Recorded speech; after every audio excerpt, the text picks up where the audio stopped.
దేవుని పరిశుద్ధ నామమునకు మహిమ కలుగును గాక. మెట్టుకు ప్రైజింగ్ గాస్పుల్ యూట్యూబ్ ఛానల్ నడిపిస్తున్న తమ్ముడు అహరోనుకు నా ప్రత్యేకమైన వందనాలు తెలియచేస్తూ ఉన్నాను. ఈ దినాన్న ఒక ప్రత్యేకమైన క్రిస్మస్ వర్తమానాన్ని మీకు అందించటానికి నాకు అనుగ్రహించిన దేవుడి అవకాశాన్ని బట్టి దేవుని స్తుతిస్తూ ఉన్నాను. మరొకసారి క్రిస్మస్ శుభాలు మీకు మీ కుటుంబాలకి తెలియచేస్తూ ఉన్నాను. నిశ్చయముగా ఈ వర్తమానం మీకు మీ కుటుంబాలకి ఆశీర్వాదము, సంతోషము, క్షేమము, దీవెన కలుగు చేయాలన్నటువంటి ఆకాంక్షతో వర్తమానం పట్టుకుని మీ వద్దకు రావటం జరిగింది. ఇక డిసెంబర్ మాసం క్రిస్మస్ వేడుకలు ప్రపంచమంతా ఎంతో అద్భుతంగా చీకటి జీవితాలకి వెలుగు కలుగునట్లుగా దేవుడు అధ్యక్షుడై ఆయన యొక్క ఆత్మ స్వాధీనంలో ఈ క్రిస్మస్ వేడుకలన్నీ కూడా ఏదో లోకానుసారంగా కాకుండా, ఆచారంగా కాకుండా, స్వనీతిని బట్టి కాకుండా, దేవుని చిత్త ప్రకారం వాక్యానుసారంగా దేవుని నామ మహిమార్థం సంఘాలకి క్షమాభివృద్ధి కలుగునట్లుగా నూతన ఆత్మలో ప్రభు వైపు త్రిప్పబడి దేవుని సువార్త, క్రిస్మస్ సందేశం, రక్షకుడు మన కొరకు పుట్టి ఉన్నాడన్న ఈ వార్త విరివిగా ప్రకటించబడుతున్న ఈ సందర్భంలో అనేక నూతన ఆత్మలు ఈ యొక్క క్రీస్తు జనన లేక పుట్టుక ఈ సువార్త ద్వారా వెలిగించబడి ప్రభు వైపు వారు ఆకర్షించబడినట్లుగా మనమంతా దేవుని ప్రజలంగా దేవుని బిడ్డలంగా యేసు తన స్వరక్తమిచ్చే కొనబడి ఆయన సొత్తుగా చేయబడిన ఆయన ప్రజలముగా నిజంగా మనం ప్రార్థనలు ఎక్కువ చేయాలి, ప్రార్థనాపూర్వకంగా మనము సిద్ధపడాలి అని ప్రభు పేరిట మీకు మనవి చేస్తూ ఉన్నాను. గత వెబ్సైట్లో బైబిల్లో క్రిస్మస్ ఉందా అన్న విషయాన్ని మనం ధ్యానం చేసాం. బైబిల్లో క్రిస్మస్ ఉంటే ఎవరు చేసుకున్నారు, ఎలా చేసుకున్నారు అన్న విషయాన్ని ఈ దినాన్ని మనం మాట్లాడుకోబోతూ ఉన్నాం. క్రీస్తు పుట్టిన శుభ సందర్భంలో మొట్టమొదటగా క్రిస్మస్ చేసుకున్న వాళ్ళు బైబిల్లో మనం 3 శాఖలుగా మనము చూడవచ్చు. గమనించండి ప్రియులరా, దేవుని బిడ్డలరా, మొట్టమొదటిగా క్రిస్మస్ ఎవరు చేసుకున్నారు, క్రీస్తు పుట్టిన సందర్భంలో ఎవరు ఆనందించారు, ఎవరు దేవుని స్తుతించారు అని మనం పరిశుద్ధ వాక్యంలో మనం గమనించినట్లయితే లూకా సువార్త 2వ అధ్యాయము 8వ వచనం నుండి చదువుకుంటూ వెళ్ళినప్పుడు చూడండి, ఆ దేశములో కొందరు గొర్రెల కాపరులు పొలములో ఉండి రాత్రివేళ తమ మందను కాచుకొని చుండగా ప్రభువు దూత వారి యొద్దకు వచ్చి నిలిచెను. ప్రభువు మహిమ వారి చుట్టూ ప్రకాశించెను. వారు మిక్కిలి భయపడిరి.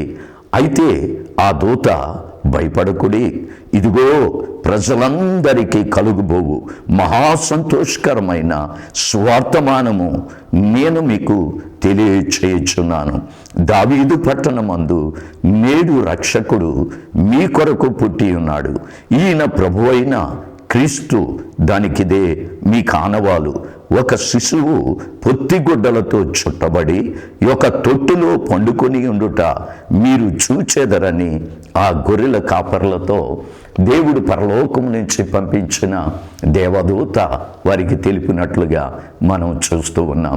క్రీస్తు పుట్టుక సందర్భంలో జరిగింది మొట్టమొదట ఆయన జననమును గురించి, ఆయన పుట్టుక గురించి వార్త ప్రకటించబడింది. గమనించాలి, క్రిస్మస్ చేసుకునే విధానంలో మన క్రిస్మస్లో క్రీస్తును పుట్టుకను గూర్చిన ప్రచారం ఉండాలి, క్రీస్తు పుట్టుకను గూర్చిన వర్తమానం ఉండాలి. మనం క్రిస్మస్లో చాలా జాగ్రత్తగా ఆలోచించాలి. ఈ రోజుల్లో ఆ పుట్టుకను గూర్చిన వర్తమానాలు కూడా మిస్ అయిపోతున్నాయి. సందర్భం ఒకటి, మనం అక్కడ కూర్చున్నదోటి, అక్కడ మాట్లాడే వర్తమానాలు కూడా కొన్ని డిఫరెంట్ వేలో ఉంటున్నట్లుగా మనం చూస్తూ ఉన్నాం. కనుక ప్రియులరా, ఈ క్రిస్మస్ వేడుకల్లో లేక ఈ ప్రార్థన కొడుకుల్లో తప్పగా మొట్టమొదటిగా ఉండవలసింది క్రీస్తు పుట్టిన సంతోష సందర్భంలో ఉండవలసింది క్రీస్తు పుట్టుకను గూర్చినటువంటి వార్త ప్రకటించబడాలి. అది క్రిస్మస్ అంటే క్రీస్తుకు ఆరాధన అప్పుడు జరుగుతుంది. ఎప్పుడైతే మనం క్రీస్తు పుట్టుకన శుభ సందర్భంలో క్రిస్మస్లు చేసుకుంటున్నామో ఆ క్రిస్మస్ పండుగల్లో కావచ్చు, లేక ఆ క్రిస్మస్ ప్రార్థన కూడికల్లో కావచ్చు, మనం మొట్టమొదటిగా ఆ సువార్త ప్రజలకు అందించగలగాలి. పరలోకము నుండి మరి గాబ్రియేలు దూత ఎలాగా గొర్రెల కాపరులకు వర్తమానం తీసుకొచ్చి ఇదిగో ప్రజలందరికీ కలుగుబోవు మహా సంతోషకరమైన శుభవర్తమానము మీకు తెలియచేస్తున్నానని ప్రకటించిన దేవుని దూత, అలాగ మనం సువార్తను ప్రకటించాలి. అదే క్రిస్మస్. రెండవదిగా చూడండి ప్రియులరా, ఇదే లోక సువార్త 2వ అధ్యాయము 13వ వచనంలో మొట్టమొదటిగా ప్రకటించారు. రెండవదిగా ఏం జరుగుతుందో చూడండి. వాళ్ళు వెంటనే పరలోక సైన్య సమూహము ఆ దూతతో కూడా నుండి సర్వోన్నతమైన స్థలములలో దేవునికి మహిమయు ఆయనకిష్టులైన మనుషులకు భూమి మీద సమాధానమును కలుగును గాకని స్తోత్రము చేయుచుండెను. చూడండి, ఇది క్రిస్మస్. దేవుని దూతలు భూమి మీద లేక పరలోక సైన్య సమూహముగా వాళ్ళందరూ కలిసి వారు చేసుకున్నటువంటి మొట్టమొదటి క్రిస్మస్ చేసుకున్న వాళ్ళలో మొట్టమొదటి వారు దేవుని దూతలు క్రిస్మస్ చేసుకున్నారు. దేవునికి స్తోత్రం. Praise the Lord. గనుక ప్రియులరా, మన క్రిస్మస్లో కూడా క్రీస్తుని గురించి ప్రకటన ఉండాలి. రెండవది, ఆయనకు మహిమ చెల్లించాలి, ఆయనకు స్తోత్రము చెల్లించాలి. భూమి మీద ఉన్న మనుషులకు సమాధానము కలుగునట్లుగా మనము దేవుని యొక్క క్రీస్తు జనన వర్తమానాన్ని, ఆయన పుట్టుక వర్తమానాన్ని విరివిగా ప్రకటించాలి. ఇది ఏదో ఆయన ఎప్పుడూ పుట్టేశాడు కదా, ఇప్పుడు అది అవసరమా అన్నట్టుగా కొంతమంది అనుకుంటున్నారు. ప్రభువు రాకడ వరకు ఆయన జనన, మరణ, పునరుద్ధాన, ఆయన రాకడ యొక్క వర్తమానాలు తప్పగా మనము ప్రకటించగలగాలి. అప్పుడే అనేక మంది మనోనేత్రములు వెలిగించబడతాయి. అనేక మంది మరి దేవుని యొద్దకు ఆకర్షించబడగలుగుతారని ప్రభు పేరట మీకు మనవి చేస్తూ ఉన్నాను. చూడండి, రెండవదిగా ఇప్పుడు మొట్టమొదటిగా క్రీస్తు పుట్టిన సందర్భంలో క్రిస్మస్ చేసుకున్న వాళ్ళు ఎవరంటే పరలోకమందలి దేవదూతలు. రెండవది ఎవరు చేసుకున్నారో చూద్దాం. పరిశుద్ధ గ్రంథము నుండి 15వ వచనం. ఆ దూతలు తమ యొద్ద నుండి పరలోకమునకు వెళ్ళిన తరువాత ఆ గొర్రెల కాపర్లు జరిగిన ఈ కార్యము ప్రభువు మనకు తెలియచేయించి ఉన్నాడు. మనము బెత్లెహేమునకు వెళ్ళి చూతుము రండని ఒకరితో ఒకరు చెప్పుకునేది. చూడండి, ఇప్పుడు గొర్రెల కాపర్ల యొక్క జీవితంలో క్రిస్మస్ ప్రారంభమైంది. మొట్టమొదటిగా దేవదూతలు క్రిస్మస్ చేసుకున్నారు. రెండవదిగా గొర్రెల కాపర్లు చేసుకుంటూ ఉన్నారు. వీరి క్రిస్మస్లో ఏమున్నాయో మనం చూద్దాం. దేవదూతల క్రిస్మస్లో క్రీస్తు జననమును గూర్చిన, ఆయన పుట్టుకను గూర్చిన ప్రకటన ఉంది. భూమి మీద ఉన్న దేవునికి ఇష్టమైన మనుషులకు సమాధానం అనే ప్రకటన ఉంది. దేవునికి మహిమ చెల్లించబడింది. దేవునికి స్తోత్రాలు మరి చెల్లించబడినట్లుగా మనం చూస్తూ ఉన్నాం. ఇవి క్రిస్మస్లో ఉండవలసినవిగా మనము చూస్తూ ఉన్నాం. రెండవది, గొర్రెల కాపర్లు చేసుకున్న క్రిస్మస్లో ఏమున్నాయో అది కూడా ఒకసారి మనం చాలా జాగ్రత్తగా గమనిద్దాం. చూడండి, 16వ వచనము. త్వరగా వెళ్ళి మరియను యేసేపును తొట్టులో పండుకొని ఉన్న శిశువును చూచిరి. గొర్రెల కాపర్ల యొక్క క్రిస్మస్లో ఒక ప్రత్యేకమైన అద్భుతమైన విషయం ఉంది. వారు వెళ్ళి తొట్టులో పండుకొని ఉన్న శిశువును చూచిరి. దేవునికి స్తోత్రం. మనము క్రిస్మస్లు చేస్తున్నామంటే, లేక క్రిస్మస్ ప్రార్థన కూడికలకు మనం వెళ్తున్నామంటే, ఆ కూడికలో మనం వెళ్ళిన ఆ కూడికలో తప్పగా యేసు ప్రభువుని మనం చూడగలగాలి. ఈ గొర్రెల కాపరులు వారు చూచినట్లుగా వ్రాయబడి ఉంది. చూచిరి గనుక చూడాలి. ఆ క్రిస్మస్ ప్రార్థన కొడుకుల్లో క్రీస్తును చూడగలిగిన, దేవుని సన్నిధిని, ఆయన ఉనికిని అనుభవించగలిగిన ఆ వెలుగు, ఆ ప్రభావము, ఆ మహిమ, ఆ ప్రసన్నత అక్కడ ఉండాలంటే క్రిస్మస్ తప్పగా వాక్యానుసారంగా మనం చేయాలి. అప్పుడు ఆయన అక్కడ ఉంటాడు. ఆయన అక్కడ ఉంటేనే మనం ఆయన్ని చూడగలుగుతాం. ఆయన అక్కడ లేకపోతే ఎవరు ఆయన్ని చూడలేరు. ఏదో ఆచార రీతిగా, ఆనవాయితీగా ప్రతి సంవత్సరం డిసెంబర్ నెలలో క్రిస్మస్ ప్రార్థనలు పెడతారు పాస్టర్లు, సంఘాలు. వెళ్ళి చక్కగా కాసేపు కొన్ని గంటలు ఉండి చక్కగా భోజనాలు పెడతారు, తినేసి వచ్చేద్దాం అన్నట్లుగా ఉంటుంది. అలా కాదు. క్రిస్మస్ పండుగ ఎందుకంటే, లేక క్రిస్మస్ వేడుక, ఈ ప్రార్థన కూడిక ఎందుకంటే క్రీస్తును నువ్వు చూడటానికి. అక్కడ క్రీస్తును చూడాలి. ఆయన యొక్క స్పర్శ, ఆయన ఉనికిని, ఆయన యొక్క ప్రసన్నతను, ఆయన సన్నిధిని నువ్వు అనుభవించేటట్లుగా అక్కడ నీకు ఉండాలంటే వాక్యానుసారంగానే క్రిస్మస్ జరగాలి. వాక్యానికి భిన్నముగా క్రిస్మస్లో జరుగుట వలన క్రీస్తు ఉండడు. అక్కడ క్రీస్తు ఉండడు. మన స్వనీతిని బట్టి, మన సొంత ఆలోచనను బట్టి, లోక జ్ఞానమును బట్టి, ఇలా చేయకపోతే యవనస్తులు ఒప్పుకోరేమో, పెద్దలు ఒప్పుకోరేమో అన్నట్టుగా మనం వాక్యాన్ని పక్కన పెట్టి దేవుని చిత్తాన్ని కాదనుకుని మనుషులను మెప్పించుటకు మన స్వచిత్తాన్ని జరిగిస్తే అక్కడ దేవుడు ఎక్కడ ఉంటాడండి? అక్కడ క్రీస్తు ఉండడు. క్రీస్తుని నువ్వు చూపించలేవు ఎవరికని. ఆ క్రిస్మస్ నువ్వు మరి ఏర్పాటు చేసుకుని ఆ క్రిస్మస్ కూడికి వచ్చిన ప్రజలకు నువ్వు క్రీస్తుని చూపించలేవు.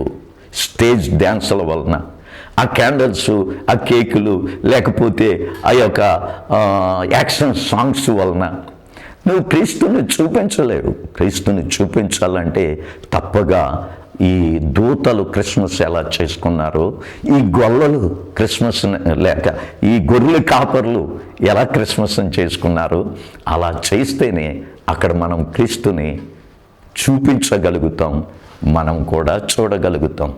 దేవునికి స్తోత్రం. Praise the lord.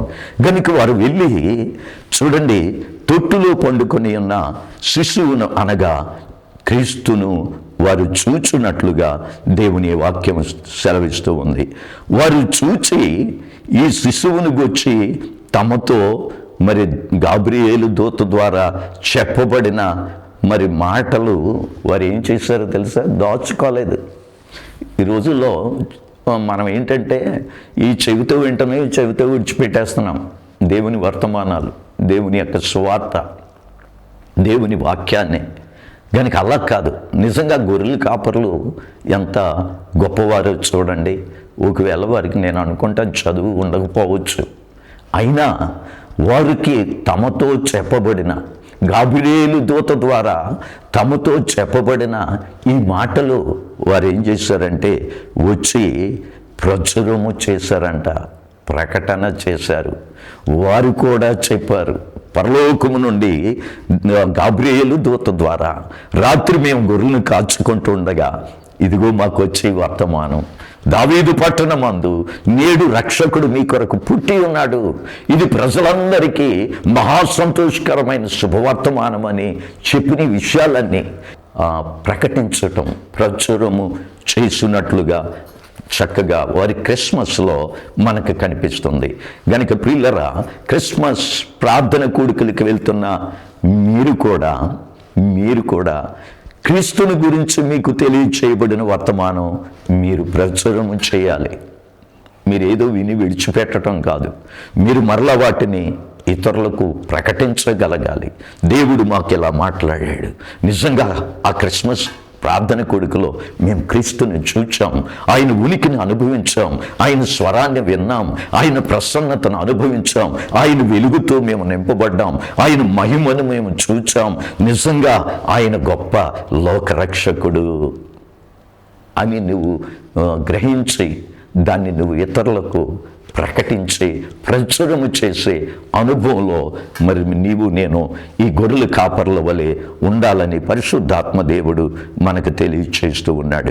ఇంకా ముందుకెళ్ళినట్లయితే 18వ వచనంలో గొర్రెల కాపర్లు తమతో చెప్పిన సంగతులను గూర్చి విన్నవారందరూ మిక్కిలి ఆశ్చర్యపడిరి.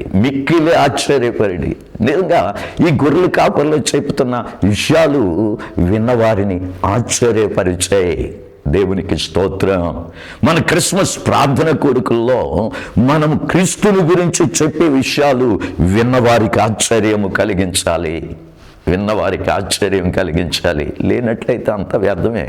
దేవుడు మనకు చెప్పింది చెప్పినట్లుగా, బయలుపరచబడినట్లుగా, దేవుని చిత్తానుసారంగా ఈ లోకరక్షకుడైన క్రీస్తు యొక్క జననమును గూర్చిన, ఆయన పుట్టుకను గూర్చిన, ఆయన నువ్వు చూచి తెలుసుకున్నటువంటి అనుభవాలని నువ్వు ప్రకటిస్తున్నప్పుడు వినువారికి ఆశ్చర్యము కలిగించున్నట్లుగా ఉండాలని పరిశుద్ధాత్మ దేవుడు మనకు తెలియచేస్తూ ఉన్నాడు. అంతేకాదు, ఆ మాటలు విన్న మరియ కూడా ఆ మాటలన్నీ తన హృదయములో తలపోసుకొనుచు భద్రపరుచుకొనెను. గొర్రెలు కాపర్లు చెప్పిన మాటలన్నీ పరలోకము నుండి గాబ్రియేలు దూత ద్వారా ఈ గొర్రెల కాపర్లకు పంపించబడిన ఆ వర్తమానము మరి వచ్చి వారు ప్రచురము చేసినప్పుడు విన్నవారందరూ ఆశ్చర్యపడటమే కాదు, తల్లి అయిన మరియ కూడా ఆ మాటలన్నీ తన హృదయములో తలపోసుకుంటుందంట. విన్నవారు తలపోసుకోవాలి. క్రీస్తు పుట్టుకను గూర్చున్నటువంటి శుభవర్తమానం, నేడు రక్షకుడు నీ కొరకు పుట్టి ఉన్నాడు దావీదు పట్టణమందని నీకు ప్రకటించబడుతున్న ఆ వర్తమానము నీ హృదయంలో భద్రపరుచుకోవాలి. నువ్వు ఆశ్చర్యాన్ని అనుభవించాలి, నీ హృదయంలో భద్రపరుచుకోవాలి. వాటిని గూర్చి తలపోసుకుంటూ ధ్యానించుకుంటూ ఉండే మరి యొక్క అనుభవంలో కూడా క్రిస్మస్లో జరగాలి. ఈ గొర్రెల కాపర్ల యొక్క క్రిస్మస్లో ఏముందంటే, నిజంగా వారు విన్నదాన్ని వచ్చి వెంటనే తొట్టులో పరుండబెట్టబడిన శిశువును వారు వచ్చి చూచారు. తమతో చెప్పబడిన మాటలన్నీ ప్రచురము చేశారు. దాని వలన ఇతరులకు మేలు కలుగునట్లుగా మనము చూస్తూ ఉన్నాము. చూడండి, ఇంకా ముందుకు వెళ్ళినట్లయితే 20వ వచనంలో, అంతటా ఆ గొర్రెల కాపర్లు తమతో చెప్పబడినట్లుగా తాము విన్న వాటిని కన్న వాటిని గూర్చి దేవుని మహిమపరచుచు స్తోత్రము చేయుచు తిరిగి వెళ్ళిరి. విన్న వాటిని గూర్చి కన్న వాటిని గూర్చి గాబ్రియేలు దూత ద్వారా పంపబడిన వర్తమానం విన్నారు. వెంటనే కాకుండా దాన్ని నమ్మి ఆ ప్రకారం వెళ్ళి చూచారు. చూచుటమే కనటము. విన్న వాటిని గూర్చి కన్న వాటిని గూర్చి విన్నారు. అంతేకాకుండా అది అవునో కాదని కన్నారు, అంటే చూచారు. కల్లారా వారు చూడటమే కనటం. ఈ రెండు విషయాల్ని వీరు చివరిగా ఏం చేస్తున్నారంటే, తమతో చెప్పబడినట్లుగా తాము విన్న వాటిని కన్న వాటిని గూర్చి దేవుణ్ణి మహిమపరచుచు. క్రిస్మస్లో ఉండవలసింది క్రిస్మస్ వర్తమానాలు ప్రకటించువారైనా లేక క్రిస్మస్ వర్తమానాలు వింటున్నవారైనా విన్న వాటిని గూర్చి కన్న వాటిని గూర్చి నువ్వేం చేయాలంటే దేవుణ్ణి మహిమపరచాలి. అవును ప్రభువా, నా కొరకు నువ్వు పంపించిన క్రీస్తు పుట్టుకను గూర్చుని వర్తమానం, లోకరక్షకుడు నా రక్షకుడైన యేసయ్య జననమును గూర్చుని వర్తమానం నిజం ప్రభువా. అవునయ్యా. అంతేకాదు, ఆయన నేను చూచున్నట్లుగా నీ కృపను నాకు అనుగ్రహించావు. ఈ క్రిస్మస్ కూడికలో నేను ఆయన్ని చూచున్నట్లుగా, ఆయన ఉనికిని అనుభవించున్నట్లుగా, ఆయన ప్రసన్నతను అనుభవించున్నట్లుగా, ఆయన సన్నిధిని అనుభవించున్నట్లుగా, ఆయన వాక్కులో ఉన్న శక్తి చేత నేను ప్రభావితం చేయబడినట్లుగా, అలనాడు మరి గాబ్రియేలు దూత ద్వారా వర్తమానం పంపినప్పుడు గొర్రెల కాపర్లు ఎలా ప్రభావితం చేయబడి వెంటనే వారు వెళ్ళి యేసును చూచున్నట్లుగా, దేవా నేను ప్రభావితం చేయబడ్డాను. అవును ప్రభువా, నీకే స్తోత్రాలు.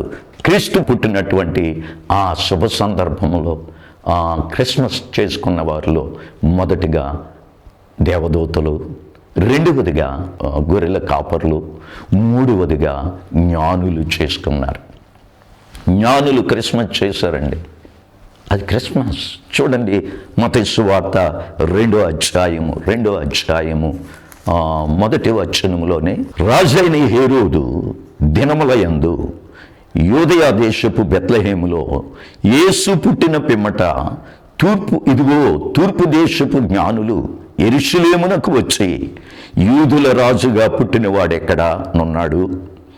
తూర్పు దిక్కున మేము ఆయన నక్షత్రము చూచి ఆయనను పూజింపవచ్చేతమని చెప్పిరి.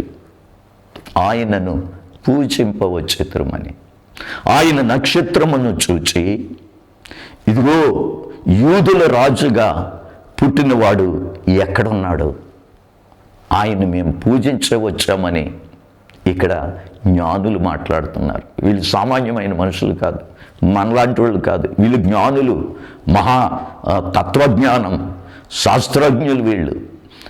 వీరు కాలములను, సమయములను వివేచించి ఎప్పుడు ఏమి జరుగుతుందో, జరగబోతుందో ఇవన్నీ పరిశోధించే మంచి కాలజ్ఞానులు అని కూడా వీరిని గురించి వ్రాయబడింది.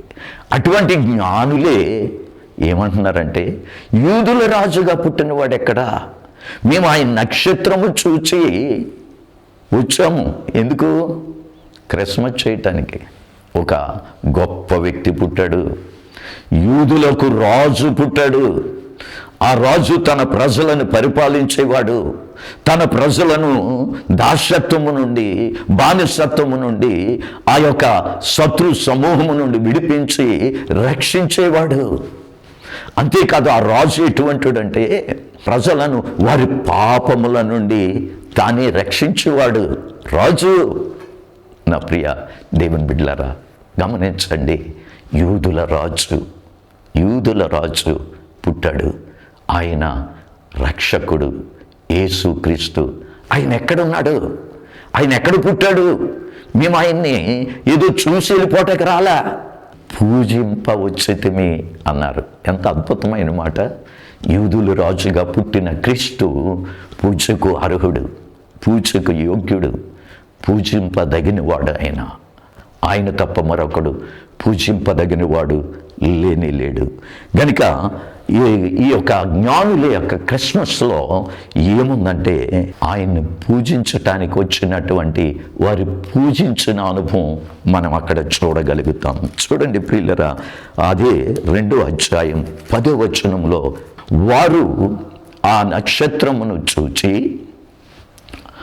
ఆ అత్యానంద భరితులై ఇంటిలోనికి వచ్చి తల్లి అయిన మరియను ఆ శిశువును చూచి సాగిలపడి ఆయనను పూజించి, సాగిలపడి జ్ఞానులు ఆ శిశువుకి సాగిలపడి ఆయన్ని పూజించారంట. కారణం, ఆయన యూదుల రాజు, ఆయన లోకరక్షకుడు, ఆయన రాజు, ఆయనకి రాజ్యభారం ఉంది, ఆయన భుజం మీద రాజ్యభారం పెట్టబడింది. ఆయన రాజులోకే రాజు, రారాజు, ప్రభువులకు ప్రభు అని జ్ఞానులకు బాగా తెలియపరచబడింది. అందుకే జ్ఞానులు వచ్చి ఆ తల్లి అయిన మరియను, ఆ శిశువును చూచారు. ఇద్దరిని చూశారు, కానీ సాగిలిపడింది ఎవరికి? అదే చాలామంది క్రైస్తవులు ఈ రోజులు తెలుసుకోవట్లేదు. మరియమ్మకు కూడా సాగిలి పడిపోతారు. మరియమ్మ ఫోటో ఒకటి ఎట్టేసుకుని అక్కడ క్యాండిల్ వెలిగించేసి అక్కడ కూడా సాగిలి పడిపోయి ఆవిడకి కూడా దండాలు ఎట్టేసి పూజలు చేసేస్తారు. పూజింపదగిన వాడు యేసు ఒక్కడే. ఈ జ్ఞానులు ఇద్దరిని చూశారు వచ్చి, కానీ సాగిలు పడి పూజించింది ఎవరిని? యేసుక్రీస్తు ప్రభువునే. దేవునికి స్తోత్రం. ఆయనను పూజించి ఏం చేశారు చూడండి. జ్ఞానుల యొక్క క్రిస్మస్లో, క్రీస్తు పుట్టినటువంటి ఈ శుభ సందర్భంలో, యూదుల రాజు పుట్టాడని వారికి తెలియపరచబడిన దైవ చిత్తములో ఆ యొక్క వర్తమానం ప్రకారం, వారికి తెలియచేయబడిన ప్రకారం వారు వచ్చి వారి క్రిస్మస్లో ఏముందంటే సాగిలపడే అనుభవం. నీ కొరకు రక్షకుడు పుట్టాడంటే నీకొక రాజు పుట్టాడంటే లోకంలో భయంకరమైన బాధలు, వేదనలు, శోధనలు, కష్టాలు, ఇరుకులు, ఇబ్బందులు, కరువులు, కాటకాలు, శ్రమలు, దుఃఖములు, చింతలతో నలిగిపోతూ తరతరాలుగా ఈ మానవ జాతి పాపమనే ఒక సంఖ్యలతో, పాప పాశాలతో బంధించబడి నిత్య నాశనానికి వెళ్ళిపోతున్నటువంటి ఈ మానవ జాతిని విడిపించటానికి, వారిని రక్షించటానికి, వారిని ఏలటానికి, వారికి ఒక రాజుగా, ఒక రక్షకుడిగా ఈ లోకానికి క్రీస్తు వచ్చాడంటే, లేక ఆయన పుట్టాడంటే ఆయన్ని ఎలా పూజించాలి, ఆయన్ని ఎలా ఆరాధించాలి? మనల్ని మనం నేల మట్టుకు తగ్గించుకొని సాగిలపడి అబ్రహాము వలె సాష్టాంగ నమస్కారం చేసినట్లుగా, అబ్రహాము గుడారమునకు యొద్దకు ఆయన వచ్చినప్పుడు సాష్టాంగ నమస్కారం చేసినట్లుగా సాగిలపడిన అనుభవం, హృదయములో తగ్గింపు అనుభవం కలిగి భయముతో, భీతితో ఆయనకు సాగిలపడిన అనుభవంతో ఆయన్ని పూజించాలి. ఈ జ్ఞానులు వారి క్రిస్మస్లో సాగిలపడ్డారు యేసు ప్రభుని వారు పూజించారు. అంతేకాదు, తమ పెట్టెలు విప్పి, యూదుల రాజు పుట్టాడంటే ఒట్టి చేతులతో రాలేదళ్ళు. 2 సంవత్సరాలు ప్రయాణమై దూర ప్రాంతము నుండి యూదుల రాజుగా పుట్టిన క్రీస్తుని చూడటానికి రాలా. వారు వచ్చినప్పుడు వారితో పాటు ఆయనకు కానుకలు తీసుకుని వచ్చారు. తమ పెట్టెలు విప్పి బంగారం అర్పించారు, సాంబ్రాణి బోళమును కానుకలుగా ఇచ్చారట. ఇవెంతో విలువైనవి. వీటి యొక్క ఆత్మీయ అర్థం చాలా అద్భుతం, అగోచరం. కనుక వీటి అర్థాల గురించి ఇప్పుడు నేను మాట్లాడట్లేదు. కానీ వారు జ్ఞానులు చేసుకున్న క్రిస్మస్లో ఏమన్నా ఉన్నదంటే సాగిలపడిన అనుభవం ఉంది, రెండోది ఆయన్ని పూజించిన అనుభవం ఉంది, మూడోది ఆయనకు కానుకలు అర్పించరి, బంగారమును సాంబ్రాణి బోళమును కానుకలు అర్పించరి. తప్పగా మనం కూడా ప్రభు సేవార్థం ఆయన సన్నిధికి వెళ్ళినప్పుడు క్రిస్మస్ వేడుకల్లో కూడా కానుకలు అర్పించటం అది మంచిది, మనకు మేలే, కీడు కాదు.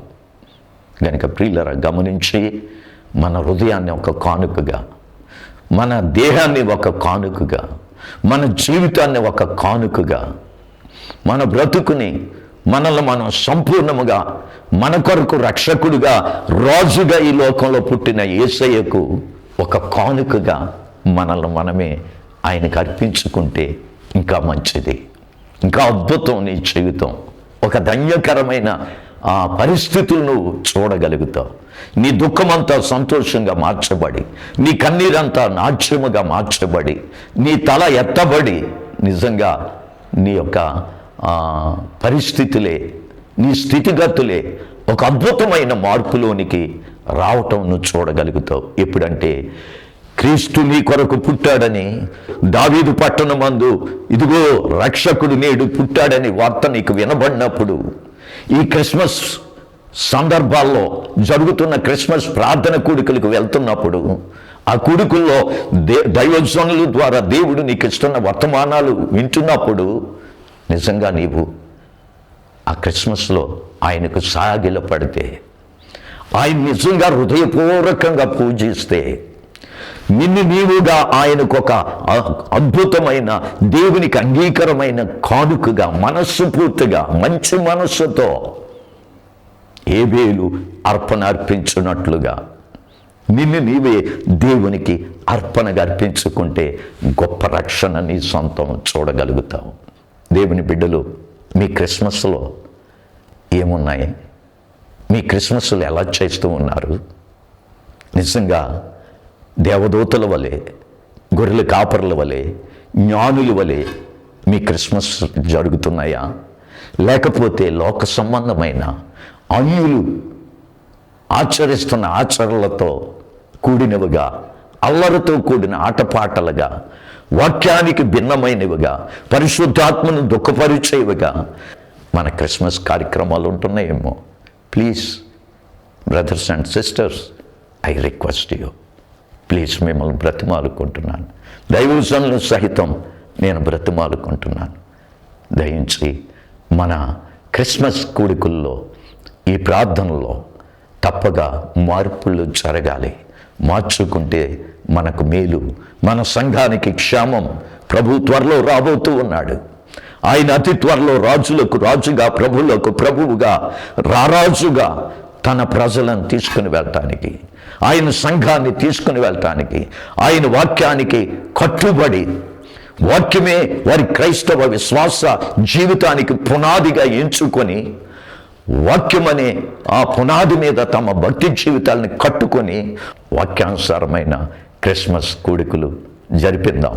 ఆ విధంగా జరిపించటానికి పరిశుద్ధాత్మ దేవుడు దైవజనులకు, సంఘ పెద్దలకు, సంఘ విశ్వాసులకు, సంఘములో ఉన్న యవనస్తులకు దేవుడు సహాయము చేయనుగాక. మంచి ఆలోచన జ్ఞానమునిచ్చి నడిపించునుగాక. దేవుడి వర్తమానం ద్వారా మిమ్మల్ని ఆశీర్వదించి దీవించునుగాక. Thank you all. God bless you.